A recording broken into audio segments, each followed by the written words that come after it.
Standard 6 maths. बच्चों, इस video में हमारा 25th प्रैक्टिस सेट का लास्ट सम हम करने जा रहे हैं। एलसीएम का वर्ड प्रॉब्लम है और ये क्वेश्चन फ्रैक्शन से रिलेटेड है। Given the fractions 13/45 and 22/75। दो फ्रैक्शन हमें दिया हुआ है, 13/45 और 22/75। Right there equivalent fractions. इन दोनों फ्रैक्शन के इक्विवेलेंट फ्रैक्शन लिखना है। Equivalent that means equal value वाला, बिल्कुल वैल्यू बदले बिना जो लिखते हैं वो फ्रैक्शंस को इक्विवेलेंट फ्रैक्शंस कहते हैं। With the same denominators. और ऐसा इक्विवेलेंट फ्रैक्शंस बनाओ इन दोनों का कि दोनों का डिनोमिनेटर सेम हो जाए। डिनोमिनेटर मीन्स लाइन के नीचे का नंबर, लाइन के ऊपर का नंबर को न्यूमरेटर, नीचे का नंबर को डिनोमिनेटर कहते हैं। तो 13 is the numerator, 45 is the denominator in this fraction. 22 is the numerator, 35 is the denominator in the fraction 22/75। इन दोनों का इक्विवेलेंट फ्रैक्शन फाइंड आउट करना है। इक्विवेलेंट फ्रैक्शन क्या होता है वो हम पहले देख लेते हैं, सम स्टार्ट करने से पहले। फ्रैक्शन को एक्सप्लेन करने के लिए मैंने यहाँ पर एक फिगर, एक डायग्राम बनाया है। समझो कि ये पूरा जो है एक complete, it's a whole object. ये पूरा एक ऑब्जेक्ट है, just like a bread, okay, या फिर एक केक, कुछ भी, चॉकलेट, एनीथिंग। तो एक ऑब्जेक्ट का होल कंप्लीट फुल पार्ट है। This is a single object. इस सिंगल ऑब्जेक्ट को मैं 1 2 3 4 5 6 7 8 पीसेस में डिवाइड किया। मैंने ये सिंगल ऑब्जेक्ट को एक वन होल और ये वन ऑब्जेक्ट को 1 2 3 4 5 6 7 8 पीसेस में डिवाइड किया। उसमें से मैंने दिस 1 2 3 पीसेस मैंने लिया। कितना पीसेस? 3। कितने में से? अपॉन 8, 3/8 पार्ट लिया। तो दिस इज अ फ्रैक्शन।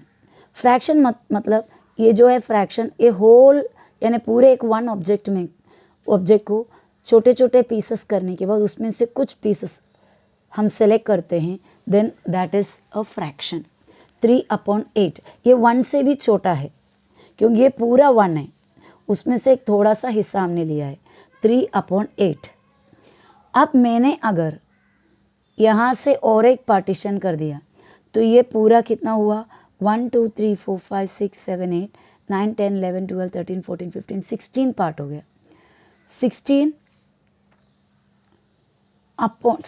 में से कितना मैंने लिया? 1 2 3 4 5 6/16 पार्ट, 6/16। पर तभी भी चीज़ें उतना ही हैं, वो ऑब्जेक्ट का इधर से लेकर इधर तक ही है। अगर मैं 3/8 पार्ट लिया मतलब 8 टुकड़े करके उसमें से 3 लेना। 6/16 का मतलब होता है कि 16 टुकड़े करके उसमें से 6 टुकड़ा लेना। दोनों का मतलब तो एक ही है, इतना पोर्शन मुझे मिल रहा है। अब सपोज समझो मैंने इसको और डिवाइड किया इक्वली। अब टोटल कितने डिवीजन किए? 1 2 3 4 5 6 7 8 1 2 3 4 8 4 32 पार्ट्स किया। उसमें से कितना मैंने लिया? 1 2 3 4 5 6 7 8 9 10 11 12 आउट ऑफ 32 पार्ट्स। तो मैंने अगर 3/8 बोला तभी भी यही है, 6/16 बोले तो भी सेम है, 12/32 बोला तभी भी वो सेम है। That means all these 3 fractions are equivalent fraction. ये तीनों फ्रैक्शन इक्विवेलेंट फ्रैक्शन है। तो ड्रॉ करके हमने ये देखा।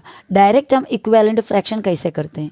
जैसे अभी 3/8 है, उसको इक्विवेलेंट फ्रैक्शन उसका फाइंड आउट करने के लिए पहले मैंने उसको और डबल कर दिया था। दैट मीन्स 3/8 को न्यूमरेटर में और डिनोमिनेटर में सेम नंबर से इंटू करो। कितना? 3 से 6 बननी है तो 3 2 और नीचे भी हमें 2, अगर ऊपर न्यूमरेटर में 2 डालकर मल्टीप्लाई किया तो डिनोमिनेटर में भी सेम नंबर 2 डालकर मल्टीप्लाई करो। 3 2 ज़ा 6, 8 2 ज़ा 16। देखिए आपको एक जो ऑलरेडी हमने फिगर के मदद से जो इक्विवेलेंट फ्रैक्शन बनाया वही इक्विवेलेंट फ्रैक्शन पहले वाले फ्रैक्शन को ओरिजिनल फ्रैक्शन को 2 से मल्टीप्लाई करने पे मिला 16। वापस से ये 3/8 जो है 3/8 इसको मल्टीप्लाई करते अगर हम 3 से 3 3 ज़ा 9, 3 8 ज़ा 24। आपका फ्रैक्शन का दैट मीन्स 3/8 का ये 6/16 एक इक्वेलेंट है और दूसरा है 9/24 क्योंकि ऊपर नीचे सेम नंबर से हम इंटू करके मिलाइए। और उसके बाद 3/8 मल्टीप्लाइड बाई 3 इंटू 4 किया, 8 को भी 4 से इंटू किया तो 3 4 ज़ा 12, 8 4 ज़ा 32। ये भी 3/8 का इक्विवेलेंट फ्रैक्शन है। देखो यहाँ पर हमको पहले ही मिला था 12/32 डायग्राम बनाकर करने पर। तो दीज आर इक्विवेलेंट फ्रैक्शंस। तो हमारा ये जो क्वेश्चन है जो यहाँ पर दिया हुआ उसमें हमसे बोला है 13/45 का और 22/75 का इक्विवेलेंट फ्रैक्शन बनाओ। तो हम इधर 2 से इंटू करोगे एक इक्विवेलेंट फ्रैक्शन बनेगा, 3 से इंटू करोगे तो और इक्विवेलेंट फ्रैक्शन बनेगा। पर यहाँ पर ऐसा नहीं है कि कोई भी इक्विवेलेंट फ्रैक्शन बनाओ, ऐसा इक्विवेलेंट फ्रैक्शन बनाओ कि ये दोनों नंबर नीचे का दोनों फ्रैक्शन में जो नीचे जो डिनोमिनेटर है वो सेम होना चाहिए। तो 45 का टेबल करना है, 75 का भी टेबल करना है, दोनों में सेम आने वाला नंबर इधर चाहिए। तो इसका टेबल और इसका टेबल में, इसके मल्टीपल और इसके मल्टीपल में सेम आने वाला नंबर दैट मीन्स LCM। तो कभी भी फ्रैक्शन को ऐड करना होता है या सब्ट्रैक्ट करना होता है, आपको डिनोमिनेटर सेम करना है। तो कभी भी कोई फ्रैक्शन का डिनोमिनेटर को सेम करना है, 2 फ्रैक्शन दिया, 3 फ्रैक्शन दिया, कितने भी दिया, उनके सभी का डिनोमिनेटर को सेम करना है तो डिनोमिनेटर्स का LCM देखना है। ये बात को भूलना नहीं। कभी भी कोई भी 2 फ्रैक्शन, 2 से ज़्यादा फ्रैक्शन, उन फ्रैक्शनों का डिनोमिनेटर को सेम बनाना है तो डिनोमिनेटर को सेम करने के लिए डिनोमिनेटर्स का LCM देखना है, डिनोमिनेटर्स का LCM फाइंड आउट करना है और उस हिसाब से फ्रैक्शन को चेंज करना है। So let us do the sum how we will do the equivalent fraction with the same denominator. और उसके बाद कुछ और दिया and add them, denominator same करने के बाद ऐड करना है, इन दोनों को ऐड करना है। पर तभी क्या होगा, डिनोमिनेटर सेम होगा। यहाँ पर डिनोमिनेटर अलग अलग है, जब तक डिनोमिनेटर अलग अलग रहेगा सम नहीं कर पाएंगे, ऐड और सब्ट्रैक्शन नहीं कर पाएंगे। एडिशन सब्ट्रैक्शन करने के लिए डिनोमिनेटर को सेम करना कंपलसरी है। तो we are going to find out the LCM of this denominator that is 45 and the LCM of and the 75 और 45 का LCM फाइंड आउट करने जा रहे हैं। हमें दिया हुआ फ्रैक्शंस क्या क्या है, स्टार्ट करेंगे सम इस तरह। गिवन फ्रैक्शंस 13/45 और 22/75। ये 45 डिनोमिनेटर और ये डिनोमिनेटर 75, इन दोनों का LCM फाइंड आउट करना है। सो मल्टीपल्स ऑफ 45, 45 1 ज़ा, 45 2 ज़ा, 45 3 ज़ा, 45 4 ज़ा, 45 5 ज़ा, 45 6 ज़ा, 45 7 ज़ा। आगे डॉट डॉट डाला है क्योंकि हमें कॉमन मिल चुके हैं नीचे का लिखने पर, इसके लिए। मल्टीपल्स ऑफ 75, 75 1 ज़ा 75, 75 2 ज़ा 150, 3 ज़ा 225, 75 4 ज़ा 300, फिर 375। इस तरह ये भी हमने लिखा। 75 75 ऐड कर करके आप ये बना सकते हो आसानी से। कॉमन मल्टीपल आप देखोगे तो 45 यहाँ पर नहीं है, 90 नहीं है, 135 नहीं है, 180 नहीं है, 225 है, 270 नहीं है, 315 नहीं है।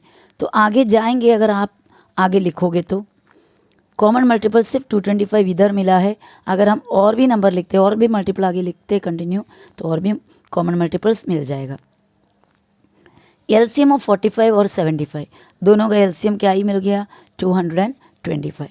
तो अभी हम ये जो दोनों फ्रैक्शन हैं, इस फ्रैक्शन का फर्स्ट फ्रैक्शन का डिनोमिनेटर 45 है, उसको हम क्या बनाने वाले हैं, 225।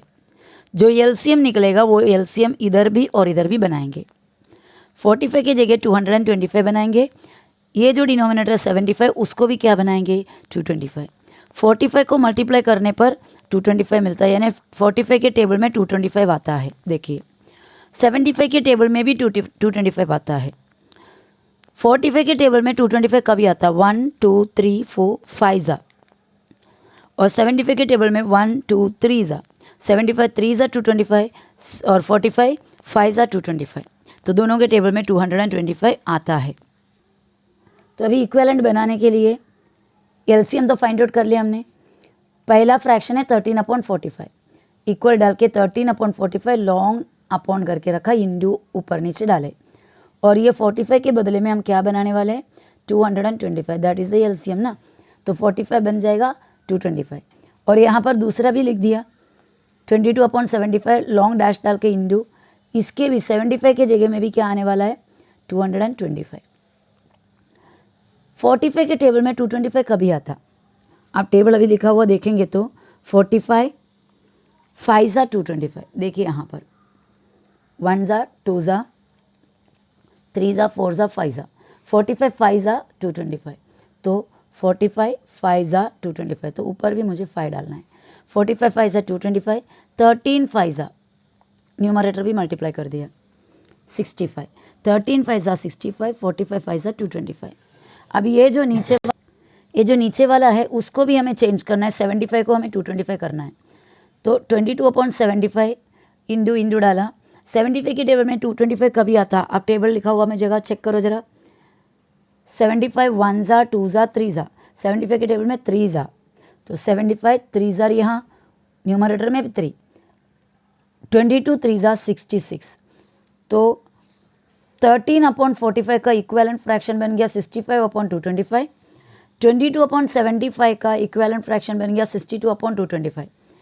इसका इक्विवेलेंट फ्रैक्शन बनाने के लिए हमें 5 से इंटू करना पड़ा, इसका इक्विवेलेंट फ्रैक्शन बनाने के लिए हमें 3 से इंटू करना पड़ा, तो हमें दोनों का इक्विवेलेंट फ्रैक्शन मिला। और स्पेशलिटी है कि दोनों इक्विवेलेंट फ्रैक्शन में डिनोमिनेटर सेम है, और डिनोमिनेटर एक बार सेम मिला तो हम आगे आंसर कर सकते हैं, यानी एडिशन सब्ट्रैक्शन दोनों कर सकते हैं हमसे। लेकिन पहले क्वेश्चन में पूछा इक्विवेलेंट फ्रैक्शन बनाओ, तो हमारा उधर का आंसर हम लिखेंगे इक्विवेलेंट फ्रैक्शन ऑफ 13/45। 13/45 का इक्विवेलेंट फ्रैक्शन है 65/225, और इक्विवेलेंट फ्रैक्शन ऑफ 22/75, 22/75 का इक्विवेलेंट फ्रैक्शन है 66/225।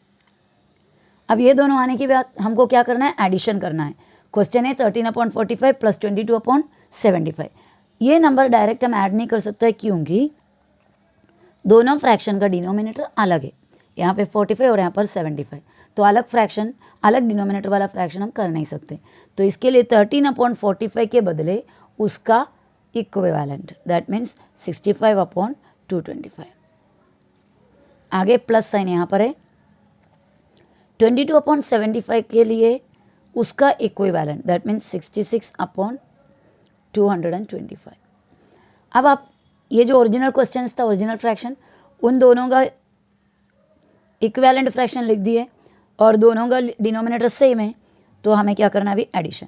डिनोमिनेटर सेम जो है उसको एक ही बार लिखना, एक लॉन्ग अपॉन का लाइन डालकर 225 डिनोमिनेटर है दोनों का, right only one time, common बनाकर लिखना है, दोनों में सेम है एक बार लिखो, और ऊपर का जो न्यूमरेटर है उसे ऐड करना है, वो सेम रहने दे अलग अलग रहने दे, न्यूमरेटर को प्लस करना ही पड़ेगा, डिनोमिनेटर को प्लस नहीं करना पड़ता है, सिर्फ उसको एक बार सेम करना है, पहले सेम डिनोमिनेटर तो उसे एक बार करना है, एक बार लिखना है। अगर सेम डिनोमिनेटर नहीं है तो पहले उसको सेम करना पड़ेगा, जैसे अभी हमने किया एलसीएम वगैरह करके मल्टीप्लाई करके सेम बनाना पड़ेगा, उसके बिना एडिशन नहीं होता। तो डिनोमिनेटर सिंगल टाइम, न्यूमरेटर दोनों को एडिंग, 65 प्लस 66 ऐड करना है, 6 और 5 हो गया 11, और इसका 1 कैरी, 6 6 12 और 1 13, 131 हो गया 65 और 66 को ऐड करने पर upon denominator 225। This is the final answer. तो दो आंसर हमसे पूछा, इक्विवेलेंट फ्रैक्शन भी पूछा, एडिशन भी पूछा। इक्विवेलेंट फ्रैक्शन हमने ऑलरेडी लिखा यहाँ पर, और एडिशन का आंसर हमने यहाँ पर किया 131/225। सो आपके ये वीडियो में बस इतना ही मैं दे रही हूँ। I hope you understood everything. In the next video, we are going to start the next chapter. Revise the chapter again